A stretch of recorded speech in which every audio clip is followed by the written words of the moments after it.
I never imagined something as small as a mailbox could snowball into the kind of HOA nightmare people whisper about when they're swapping stories near the parking lot. But the moment I saw that bright, printed citation folded onto my porch rail, I felt a sinking weight settle in my chest. It wasn't just the $400 fine. It was the certainty that this situation was far from over. Because when a guard decides a petty rule is worth doubling down on, and the board decides to flex its influence, the fallout becomes impossible to ignore. The notice felt heavier than paper, almost buzzing in my hand as I read the accusation about a so-called non-compliant mailbox. They claimed mine didn't match the others, even though half the row looked like a yard sale of random metal boxes. And then came the worst line, a mandatory fix with a 10-day deadline or escalating action. That ticking clock set off something in me. I didn't know what would happen next, but deep down I sensed this was the beginning of a much longer fight. From that first moment, a strange mix of dread and resolve formed in my chest. I had no clue how far the guard was willing to push this or what the HOA would do once they dug in. But I could feel the temperature shifting. The air had that charged stillness that comes before a storm, the kind that makes curtains tremble and lights flicker. I didn't know it yet, but the small decision to stand my ground would pull me into a mess that touched every neighbor on my row, and eventually, the entire board. A part of me also wondered if this battle over a vintage box would uncover something bigger, something that explained why the guard seemed obsessed with enforcing petty rules while ignoring louder issues. That thought lingered like a hum in the background, promising tension, and maybe even a little revenge down the line. Because the moment someone tries to bully me with a rule that barely exists, I start looking for every crack in their argument. And once I start digging, I rarely stop. The townhome complex where all this happened is cramped in the way older developments sometimes are. Narrow driveways. Shared walls. Echoing footsteps in the breezeways. A guard station that looks like it hasn't been updated since the early 2000s. And a board that seems stuck in the same era. The place isn't fancy, but it's tightly packed with people who all have their own routines. It makes even minor conflicts feel magnified. We had an association known for micromanaging aesthetic rules, paint tones, planters, holiday lights, and now, apparently, mailboxes. The rule in the CCR binder was CCR Section 4.3, a tiny paragraph about maintaining uniformity where possible. The phrase was vague at best, intentionally fuzzy at worst. Still, I respected the spirit of it until the committee turned that little line into a weapon. The guard at the center of this whole thing, a man I'll refer to as Mr. K, had a reputation. Some people joked he patrolled like he was protecting a vault. Others whispered he picked favorites. He seemed to thrive on catching the smallest inconsistencies, trash cans out early, porch decor outside seasonal guidelines, car tires on painted lines. And if he thought he had found a violation, he made sure everyone knew. My mailbox wasn't flashy. It was a sturdy vintage metal one I'd restored myself, a dusty blue with brushed steel trim. It was safe, functional, and locked properly. Compared to the chaos of mismatched boxes along my row, rusty lids, peeling paint, bent flags, it looked like the most maintained piece of hardware in sight. That's why the accusation felt so bizarre. But when something doesn't make sense, there's usually a reason someone wants it to. I didn't know the reason yet. Still, a thin chill of anticipation crawled up my neck as I reread that citation. The board had signed off on the fine without warning, and the guard had gone out of his way to report something the committee usually ignored. The combination was suspicious. I tried to shake it off and focus.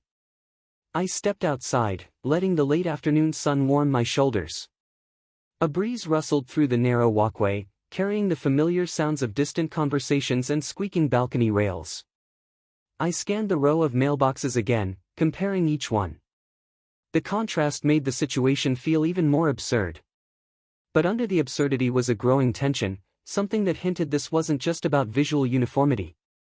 It felt personal. Near the end of the row, a neighbor raised an eyebrow as they noticed me examining the boxes. Their expression mirrored my confusion.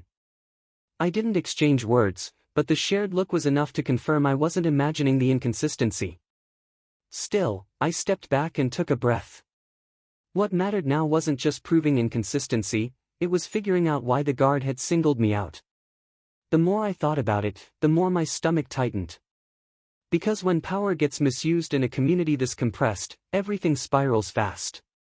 And once the board had a reason, any reason, to press someone, they rarely backed down.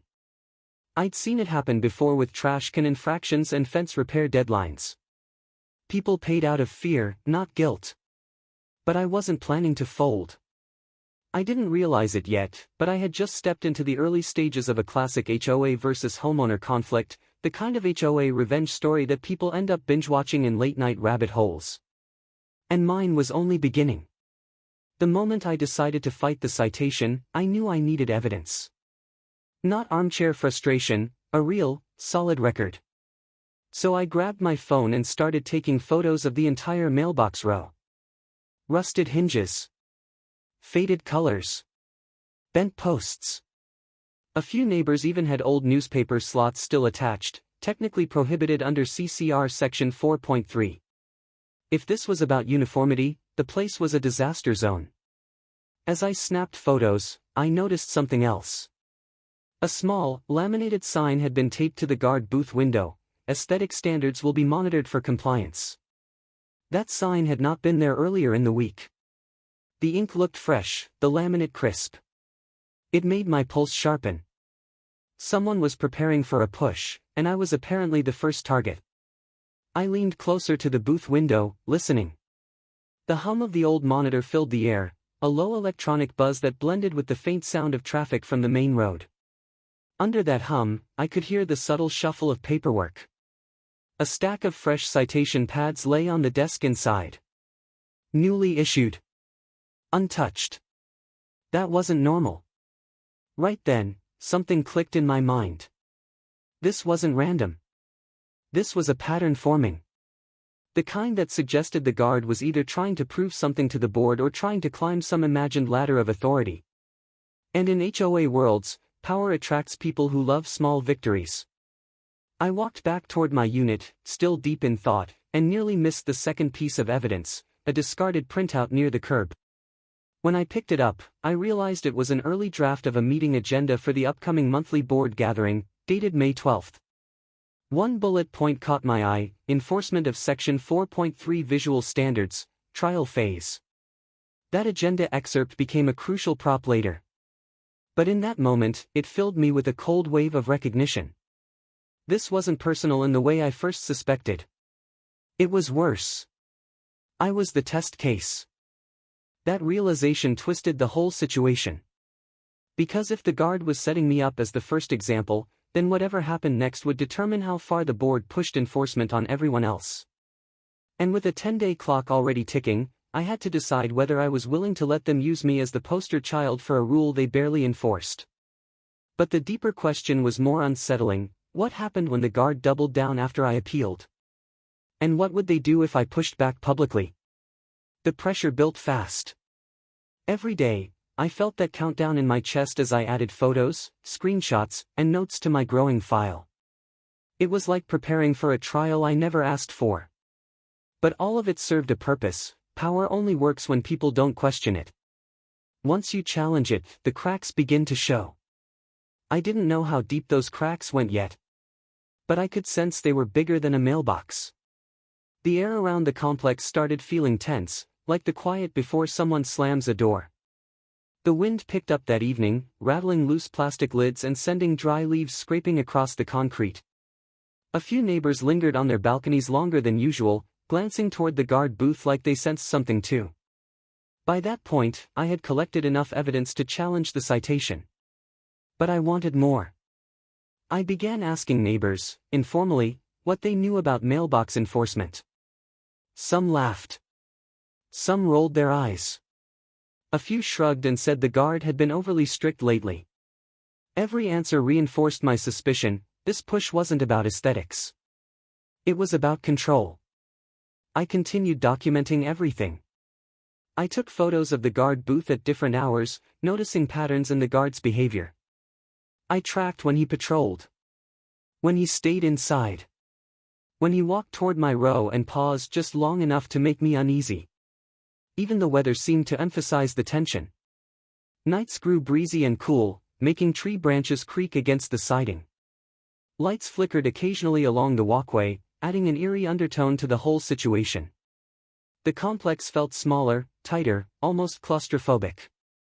And each time I passed the row of mismatched mailboxes, I felt my resolve stiffen. Around day 5, something shifted.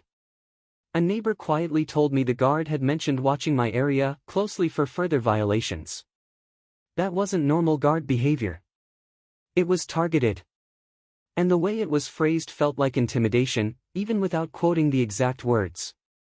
That was when I started drafting my appeal packet. I included everything: photos, screenshots of CCR Section 4.3, the May 12 agenda excerpt, a short statement from a neighbor about the row's mismatched boxes, and, most importantly, the original $400 citation letter. It was dated, stamped, and worded aggressively.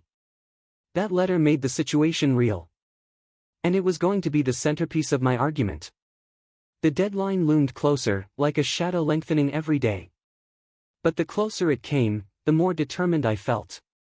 I wasn't just pushing back for me anymore. I was pushing back because someone had to. As the 10th day approached, the complex grew strangely quiet.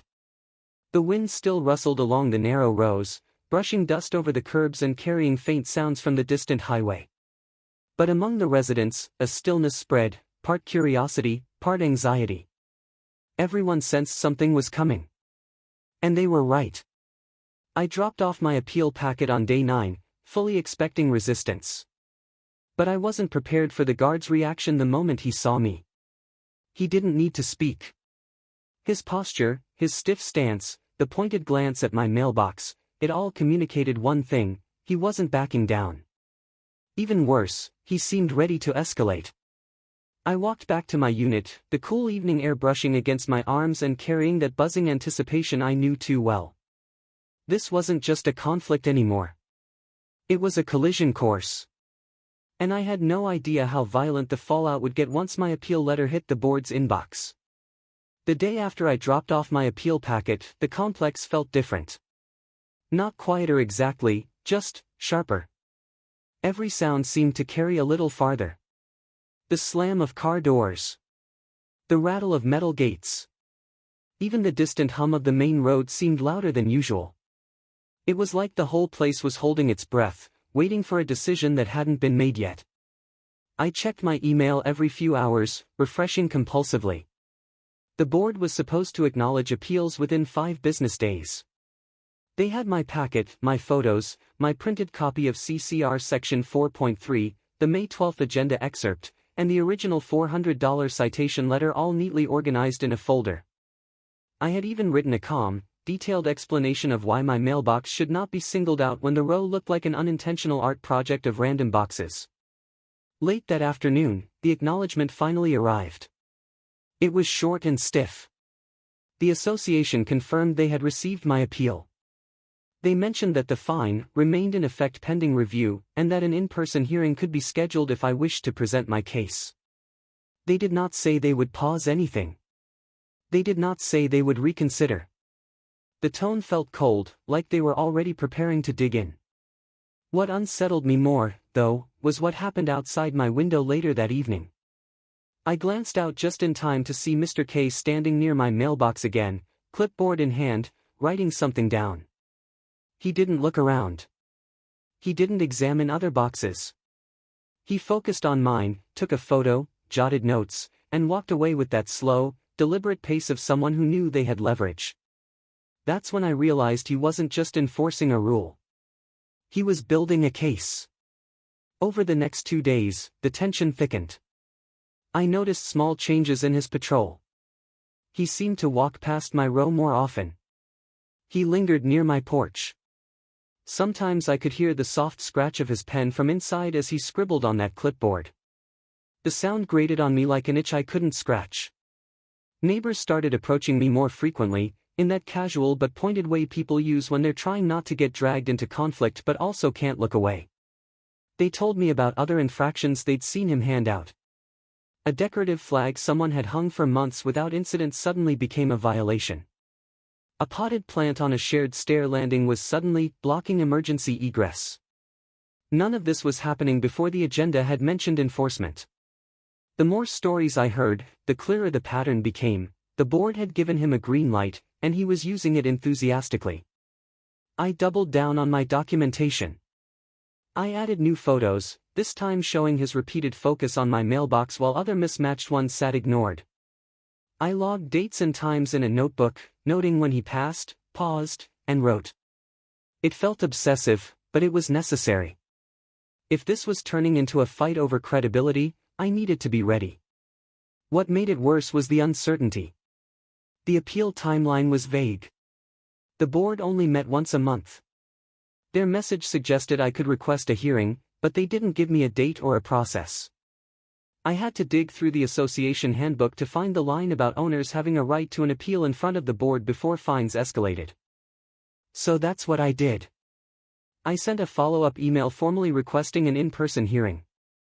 I attached a PDF of my packet, making sure they couldn't claim they'd misplaced anything. I also made one simple request, that no additional enforcement action be taken against my mailbox until after that hearing. I didn't really expect them to grant it. But I wanted it on record that I had tried to be reasonable.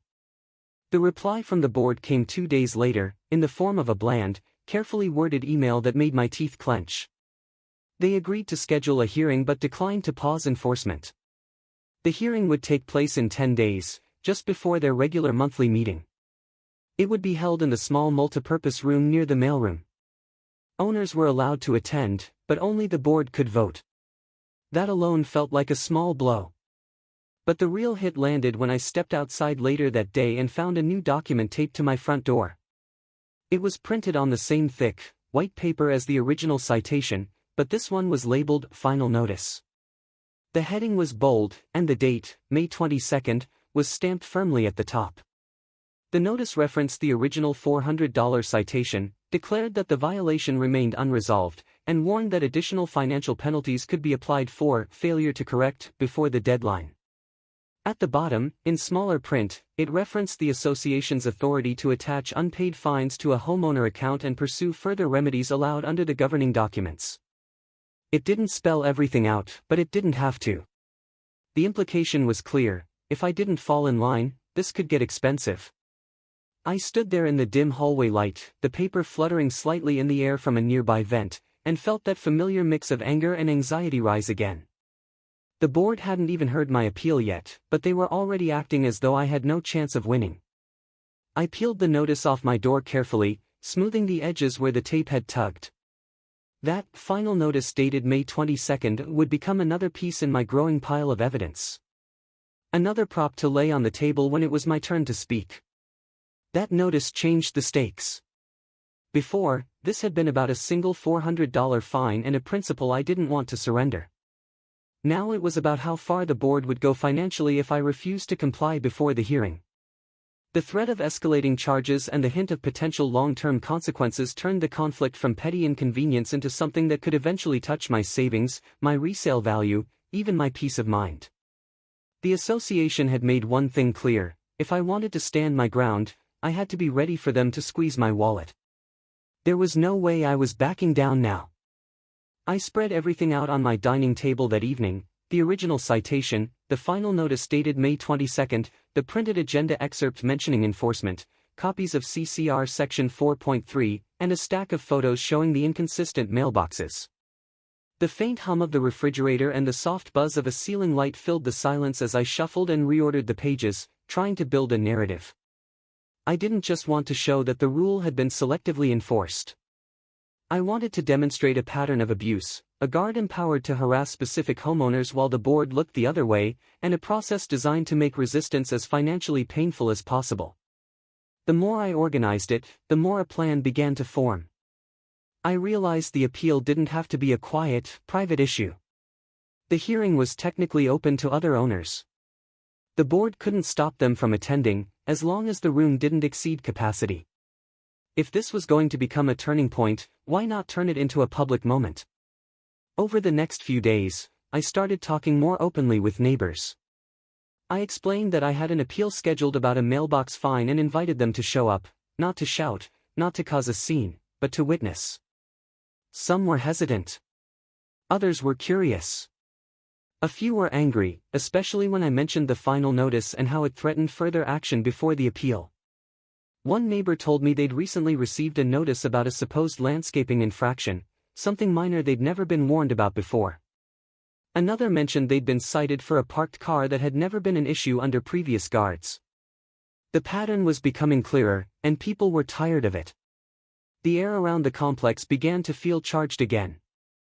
Late one evening, as the sun faded into a hazy purple and porch lights flicked on one by one, I heard quiet conversations drifting along the walkway. My hearing had become a topic. People were starting to turn their irritation into interest. That was the moment I knew this was no longer just my battle. It was becoming a small, focused challenge to the way the board and the guard wielded their authority. The week leading up to the hearing was a blur of preparation and observation. I printed extra copies of everything. I labeled each document with sticky notes so I could find them quickly: citation, final notice, CCR section 4.3, photos, row, agenda, May 12th. I even slipped the original meeting agenda excerpt into a plastic sheet protector so it wouldn't get bent. I also drafted a short, clear opening statement, nothing dramatic, just a concise explanation of the facts. I practiced it once or twice out loud, listening to my voice echo softly off the walls of my small living room, imagining how it might sound in a room full of irritated homeowners and a defensive board. Meanwhile, the association continued its enforcement push. A general email bulletin went out to all residents, warning that aesthetic standards would be enforced more strictly in the coming weeks. The message included vague references to recent homeowner confusion and necessary consistency, but made no mention of me, the mailbox, or the citations. Still, it was obvious what had triggered the announcement. I noticed neighbors suddenly rushing to repaint faded trim, tuck away extra decor, and adjust their patio furniture.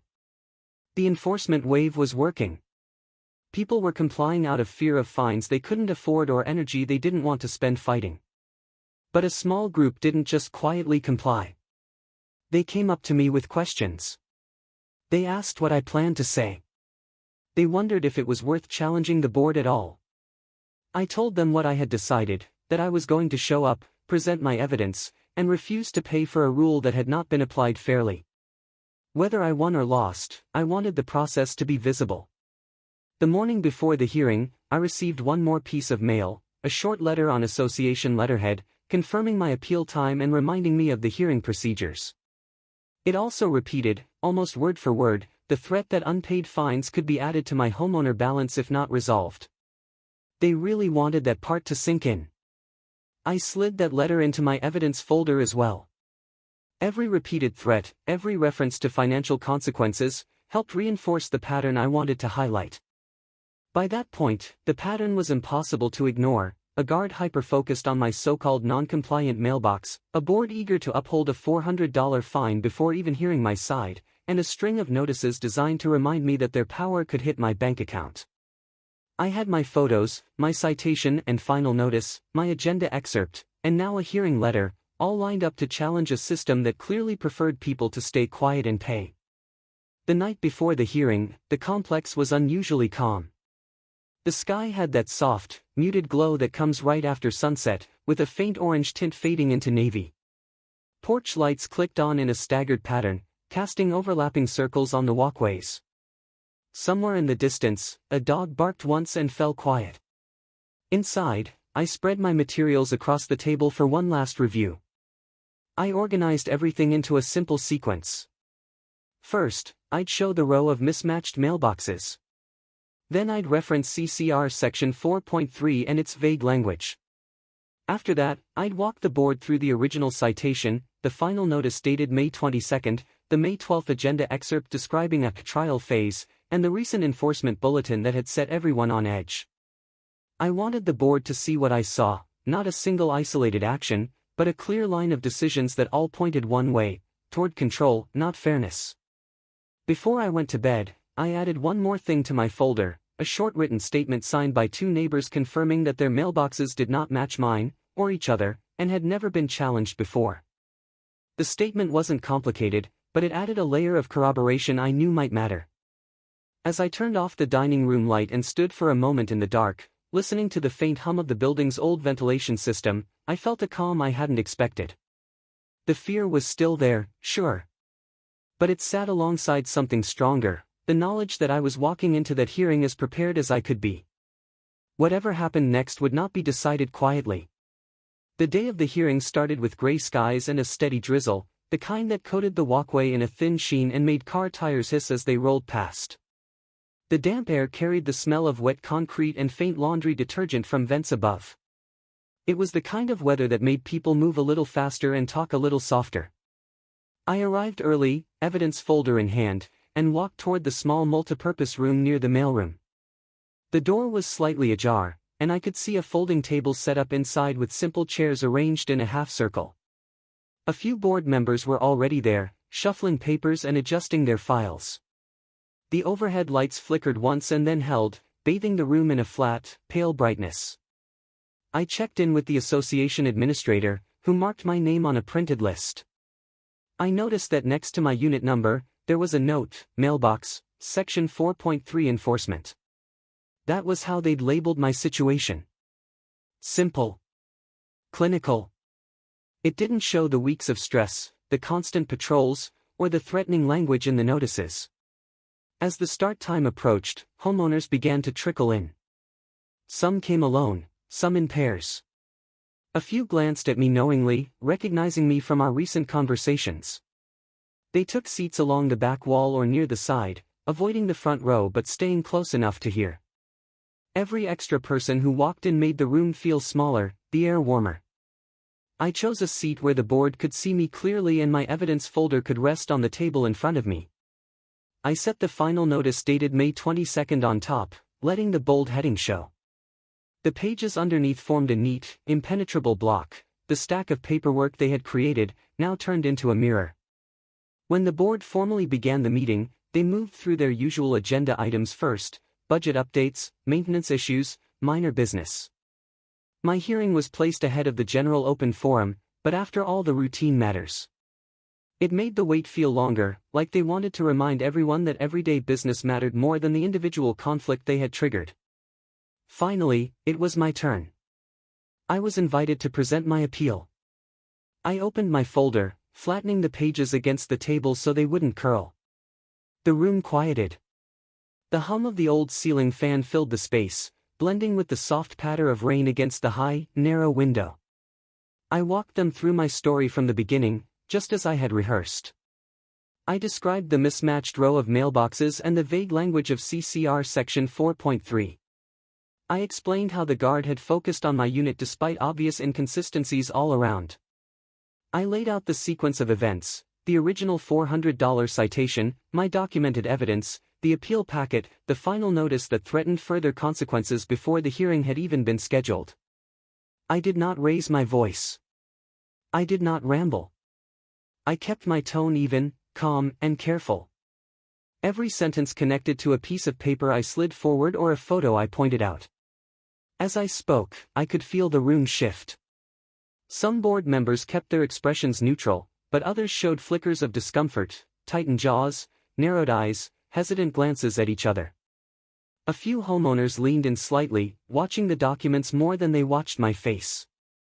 At one point, I placed the May 12th agenda excerpt in front of them and gently tapped the bullet point about enforcement of Section 4.3 Visual Standards, trial phase. I let the word trial hang in the air. It was important they understood what it implied, that my unit had not been randomly chosen but intentionally used to test how hard they could push. Standing there, I realized something important: whatever decision they made about my fine would not just exist in a vacuum. It would echo down the walkways, whispered in stairwells and parking lots, hanging in the air like the hum of the fan above us. If they doubled down in front of a room full of neighbors who now saw the pattern laid bare, they would not just be enforcing a rule. They would be publicly owning every inconsistency and thread I had just highlighted. And they knew it. When I finished my presentation, I sat back down, letting the silence settle for a moment. I could hear the soft tap of raindrops on the window again and the faint shuffle of someone adjusting their chair. The board thanked me and said they would deliberate privately, but they also had to allow homeowners to speak briefly if they wished. A few neighbors did. They didn't attack anyone. They simply described, calmly, how their own mailboxes differed, how they had never been cited, and how the recent wave of enforcement had felt sudden and heavy-handed. Each story reinforced my point. Each small testimony added weight to the stack of papers in front of the board. When the board finally announced they would step out for a short closed session to discuss the appeal, the room buzzed softly with low murmurs. I gathered my papers, but left the final notice and a copy of the citation on the table. I wanted those pages to sit there while they debated, like evidence that refused to be shuffled aside. They left us waiting long enough for the room to cool again. The rain outside slowed to a light drizzle, leaving streaks on the glass that caught the overhead light. People shifted in their seats, checking phones and exchanging quiet looks. I knew my retaliation wasn't finished yet. Presenting evidence was only the first part. The next step would depend on what they decided, and how they tried to explain it. When the board finally filed back into the room, the energy shifted. The air felt warmer, heavier, like the whole place had inhaled and was reluctant to exhale. Raindrops still traced slow tracks down the narrow window, and the ceiling fan hummed with a steady, nervous rhythm that matched my pulse. A few board members avoided eye contact. Others sat with forced composure, hands folded too tightly on the table. They announced that they had reviewed my materials, considered my appeal, and weighed the testimony they'd heard. The explanation was polished, distant. They acknowledged that the row of mailboxes was inconsistent. They even admitted that enforcement had been limited in the past. But then came the part they clearly wanted to land: they were upholding the violation. Their reasoning was as thin as I'd expected. They claimed the association had the right to begin enforcement at any time, starting with any unit they deemed appropriate. They framed my case as the first step toward broader compliance, not selective enforcement. As a compromise, they said they would hold the $400 fine at its current amount and not add late penalties for 30 days. As long as I changed my mailbox to match a suggested model from their vendor. No apology. No admission of misjudgment. Just a stern reminder that they could do worse. They moved on to the next agenda item as if they'd just approved a landscaping contract. But the atmosphere in the room told a different story. I could feel the eyes of my neighbors on me, could sense the tight frustration in their hunched shoulders and folded arms. The board might have been trying to close the matter, but they had just lit a fuse. Because in that moment, they didn't realize what they'd done. They put in writing that they were using my unit as their starting point while ignoring identical violations around it, and they linked that choice to a threat of future legal remedies if I didn't comply. They thought they were flexing their power.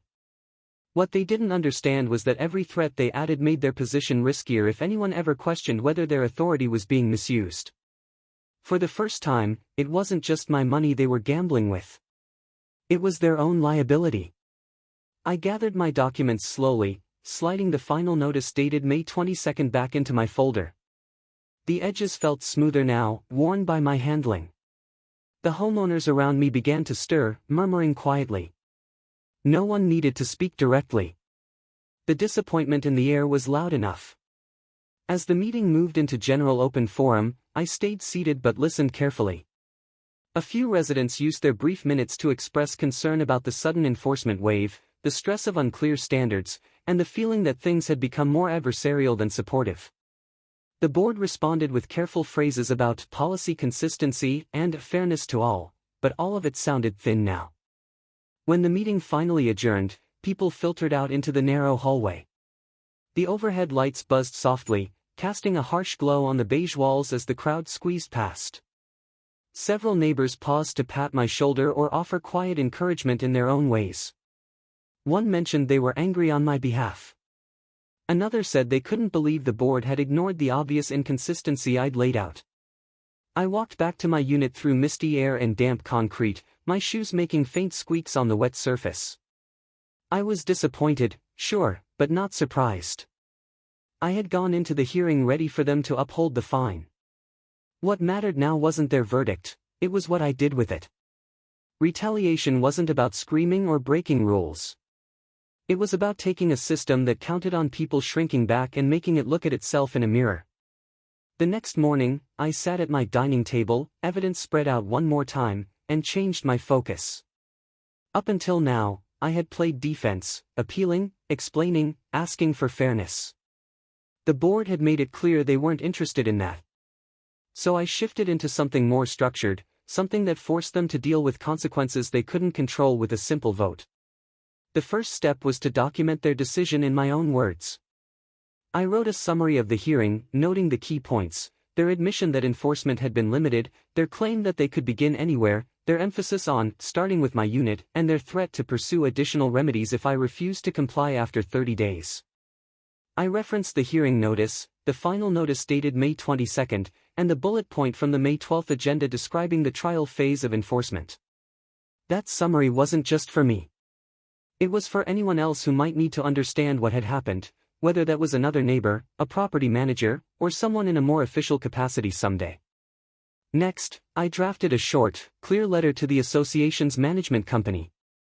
In it, I requested access to specific records, any logs or summaries of enforcement actions under CCR Section 4.3 for the past few years, any written policy updates regarding mailbox compliance, and any board resolutions related to the new trial phase. I referenced the right of owners to review association records, without naming statutes or turning it into a legal lecture, and asked for the documents within a reasonable timeframe. I kept my tone polite, measured, and factual. No threats. Just expectations. At the same time, I started working on something more public. I created a one-page summary for my neighbors, outlining the situation without exaggeration. I described the mismatched mailboxes, the selective citation, the final notice, and the hearing decision. I emphasized that the board planned to use my case as the start of stricter enforcement, which meant others could be next. I ended with an invitation: if they were concerned about how this had unfolded, they could attend the next regular board meeting and ask questions about enforcement fairness. I printed a stack of those summaries and slipped them into door frames along my row and a few adjacent buildings. I didn't need to cover the whole complex. I just needed enough people who understood what was happening to show up and watch. Before I headed out to distribute them, I tucked one more page into my evidence folder, a fresh, empty sheet labeled Enforcement Log. It would hold notes from whatever records the management company sent me, so I could track exactly how often this rule had been applied, and to whom. The sky outside had cleared into a pale blue, but the pavement still held a faint sheen from the earlier rain. As I slid the summaries into place, I could hear the distant clank of metal gates, the soft rumble of delivery trucks, and the occasional echo of footsteps on stairwells. The complex seemed busy again, but under the everyday noise was a current of curiosity. People were paying attention now. The board thought they had set a firm 30-day deadline for me to fall in line. But what they didn't realize was that they had also given me 30 days to gather records, rally neighbors, and build a timeline that made their selective starting point impossible to justify in front of an audience. Their clock wasn't just counting down to my compliance. It was counting down to a moment where they might have to explain, in public, why they had chosen to wield their authority this way. A few days later, I received a carefully worded email from the management company acknowledging my records request. They said they would gather what they could within the allowed time frame. They also reminded me of modest copying fees if the documents were substantial. I agreed, happily. A fee for copies was nothing compared to the leverage those papers might yield. When the records arrived, they came in the form of a slim packet and a small, printed spreadsheet. The spreadsheet listed violation entries by date, unit number, rule reference, and status. I scanned the rows, tracing the CCR Section 4.3 entries with my finger. The numbers spoke louder than any opinion ever could. In the last few years, the spreadsheet showed only a handful of references to Section 4.3. Most were resolved with simple warnings. A couple had been labeled "no action," standard variance. Only one, in recent months, showed a full financial penalty and a notation, mail receptacle, non-compliant, start enforcement. That one was my unit. It confirmed what I already knew. But seeing it on an official enforcement log made it powerful in a different way. That printed enforcement spreadsheet became my new favorite prop. I slid it into a sheet protector, labeling it clearly, CCR Section 4.3 Enforcement History. I added handwritten notes in the margins, circling patterns and underlining words like variance and warning. It transformed the abstract feeling of being targeted into something visible and undeniable. As the next regular board meeting approached, the weather shifted again. Warm evenings returned, and with them came open windows, distant music, and the faint smell of grilled food drifting through the complex. The sounds of conversation floated across courtyards as people paused to chat near parking spots or mailboxes. Speaking of mailboxes, the row in front of my unit hadn't changed at all. Bent flags remained bent. Faded paint remained faded. Old newspaper slots still jutted from a few posts like relics. The only difference was that more eyes lingered on them now. People were looking at what they had previously walked past without a thought. Neighbors began asking me when the next meeting would be held. They said they wanted to hear how the board would justify the decision now that more people understood the context. A few who had received that enforcement summary I delivered asked if they could keep their copies. They wanted them handy if the board tried to minimize anything. On the day of the meeting, the sky turned an early evening gold that slowly deepened into a soft indigo. The multipurpose room lights glowed through the windows, casting bright rectangles on the walkway as I approached. This time, when I stepped inside, the seats were filling quickly. There were more homeowners present than at my hearing. Some leaned against the back wall. Others sat near the front, arms crossed, faces set. The room felt warmer, more crowded. The overhead lights hummed and the old fan spun, stirring the air just enough to keep it from becoming stifling. The board looked different, too. Their postures were more rigid, their stacks of paper thicker. It was clear they had sensed the shift in the community. They weren't just sitting in front of a small, passive audience anymore. They were sitting in front of people who had read, talked, and decided they wanted answers. Early in the meeting, during the enforcement update portion, the board mentioned that they were working on gradually enforcing visual standards, including mail receptacles. They spoke vaguely, as though the mailbox issue was just one small piece of a larger, neutral plan. But the room didn't feel neutral. When open forum began, a homeowner near the front raised a hand and calmly asked how they had chosen where to start enforcement under CCR Section 4.3, given that the mailboxes throughout the complex looked so inconsistent.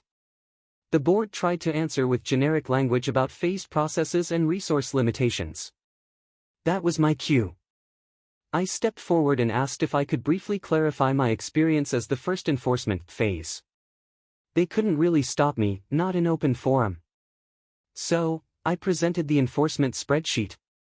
I described how the records showed that for years, violations under Section 4.3 had been handled with simple warnings or labeled as variances.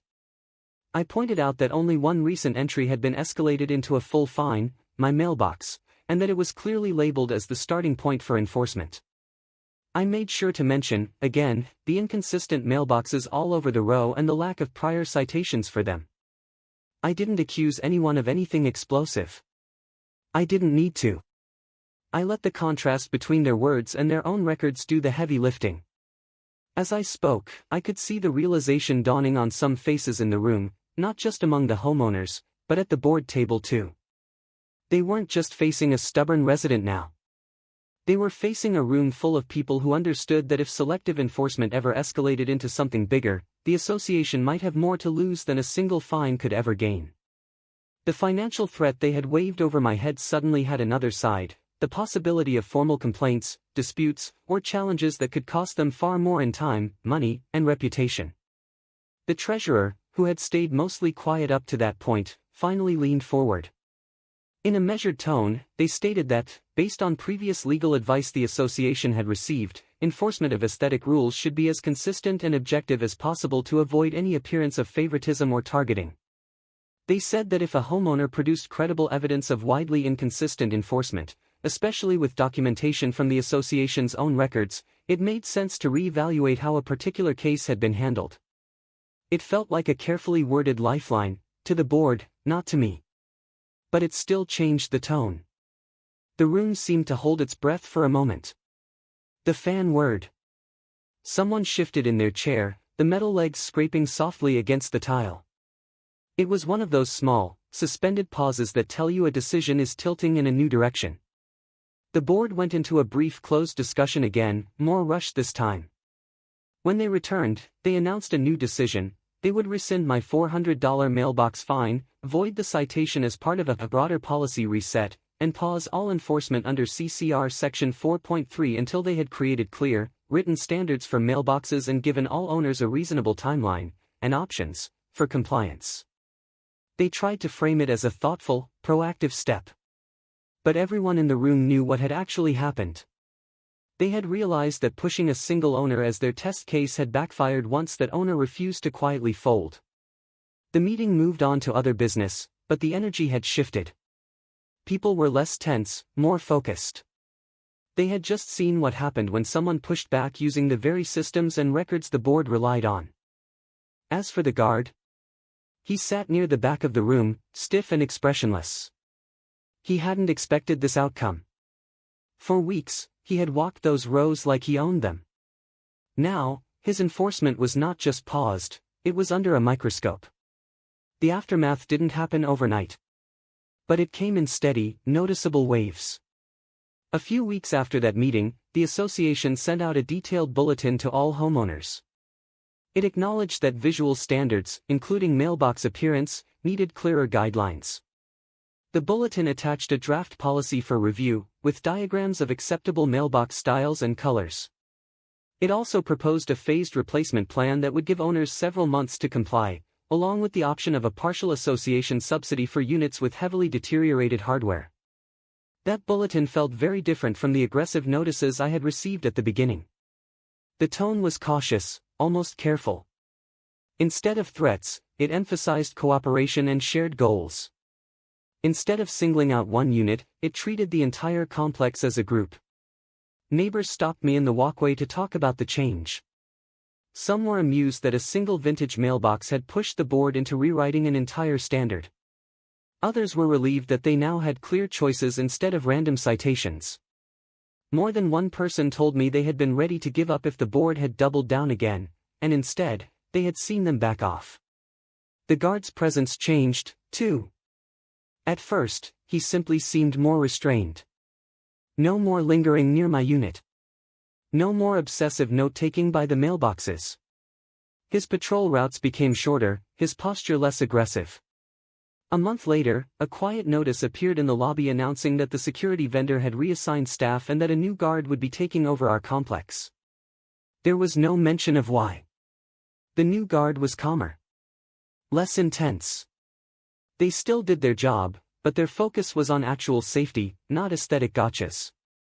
The complex felt different under their watch, less like a stage for one person's power trip, more like a place people actually lived. The board continued to hold their monthly meetings, but something had shifted there as well. They were more prepared, more cautious about how they explained enforcement decisions. They started including actual data in their reports.